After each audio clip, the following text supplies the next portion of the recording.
पवार आणि ठाकरेंनी एनडीएत यावं हे विधान आहे भारताचे पंतप्रधान नरेंद्र मोदी यांचं। तर मोदींनी आता पवार आणि ठाकरेंना पुन्हा एकदा खुलेआम ऑफर केली आहे। पण या ऑफरमुळे अजित पवार आणि एकनाथ शिंदेंच्या राजकारणाला नख लागतायत की काय असा प्रश्नही उपस्थित होतोय। याचं कारण म्हणजे सध्याच्या 3 टप्प्यात झालेल्या महाराष्ट्रातल्या निवडणुकांमध्ये कुठेतरी भाजप पिछाड्यावरती पडते की काय अशी भीती तरी त्यांना वाटत नाहीये ना। हे बोलण्याचं कारण म्हणजे राजकीय विश्लेषक तसेच काही पश्चिम महाराष्ट्रातल्या जागांवरती आश्चर्यकारक असा निकाल लागेल असं बोलण्यात येते। याचा अर्थ असं कुठेतरी महाविकास आघाडी सरशी तर करत नाहीये ना। शरद पवारांनी नुकत्याच केलेल्या वक्तव्यानुसार 30 ते 35 जागा या महाविकास आघाडीला मिळतील असं पवारांनी विधान केलं। त्यामुळे आता पवारांनीच असं विधान केल्यामुळे भाजपच्या गोटातही कुठेतरी अस्वस्थता निर्माण झाली आहे। पण आता मोदींनीच पवार आणि ठाकरेंना खुली ऑफर दिल्यानंतर तर महाराष्ट्राच्या राजकारणात काय घडतंय जाणून घेऊया या व्हिडिओच्या माध्यमातून। नमस्कार, मी यश प्रकाश वाडेकर, तुम्ही पाहतायत सकाळ। महाराष्ट्र राजकीय दृष्ट्या एक वेगळा विचार असणारं राष्ट्र म्हणून महाराष्ट्राला पाहिलं जातं।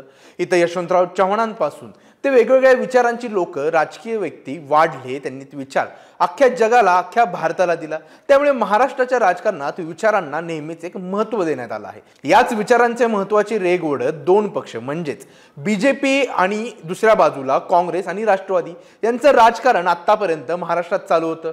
त्यामध्ये शिवसेना ही खरं तर कुठेतरी मराठी माणसाचा आणि हिंदुत्वाचा मुद्दा घेऊन महाराष्ट्रात त्यांनी पाय रोवले। बाळासाहेब ठाकरेंच्या नेतृत्वामध्ये शिवसेनेनं संपूर्ण महाराष्ट्राला भुरळ घातली।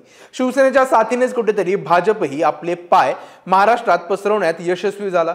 पण 2019 नंतर महाराष्ट्राचे राजकारण पूर्णपणे बदलून गेलं। तर घडलं असं, शिवसेना आणि भाजपमध्ये वाढलेल्या दरीमुळे कुठेतरी ती पवारांनी संधी साधली आणि ठाकरेंना आपल्या बाजूने ओढलं। आपल्या बाजूने ओढल्यामुळे महाविकास आघाडी हा प्रयोग महाराष्ट्रात यशस्वी झाला।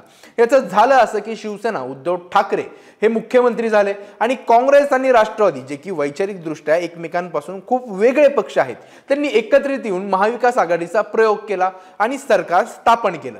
यानं फटका बसला तो भाजपला। 105 आमदार घेऊन फडणवीस हे विरोधी पक्षात बसले होते। पण हे विरोधी पक्षात बसणं खूप काही काळ चाललं नाही। फडणवीसांनी आणि त्यांच्या साथीदारांनी एकनाथ शिंदे यांच्यासोबत घेत बंड केलं आणि शिवसेना आणि भाजपचं सरकार स्थापन केलं। एकनाथ शिंदेंकडे निवडणूक आयोगाने शिवसेनेची सर्व सूत्र सुपूर्द केली। राहिला प्रश्न उद्धव ठाकरेचा। उद्धव ठाकरेंनी शिवसेना उद्धव बाळासाहेब ठाकरे नावाने पक्ष पुढे नेण्यास सुरुवात केली। त्यांना मशाल हे चिन्ह मिळालं। काही दिवसांचा वेळ जातो न जातं अजित पवारांनीही बंड केलं आणि शरद पवारांच्या राजकीय इतिहासातला सर्वात मोठा संघर्षाचा काळ हा त्यांच्यासमोर येऊन ठाकला।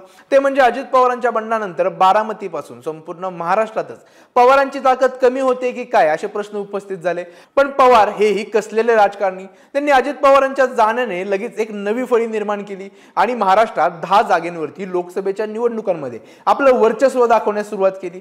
बारामतीपासून ते दिंडोरीपर्यंत पवारांनी आपल्या पक्षाची ताकद आणि आपल्या व्यक्तिमत्वाची ताकद दाखवण्यास सुरुवात केली आणि कुठेतरी शिवसेनाचे उद्धव बाळासाहेब ठाकरे आणि राष्ट्रवादीचे शरद पवार या दोघांनी मिळून महायुतीला आणि पर्यायाने मोदींसमोरच एक पर्याय उभा केल्याचं बोललं जाऊ लागलं।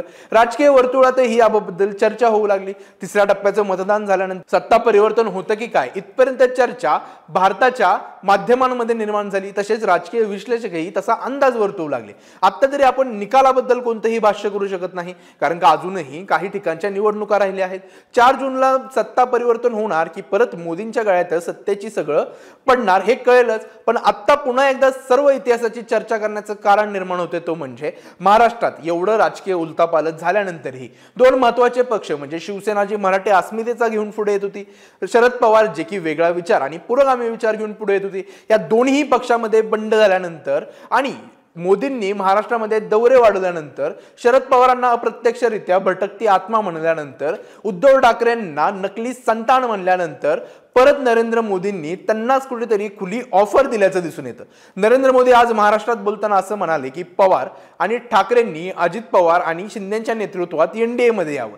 याचा अर्थ काय तर नरेंद्र मोदींनी अजूनही राष्ट्रवादीच्या शरद पवारांना आणि उद्धव ठाकरेंसाठी आपली दारं खुले ठेवली आहेत।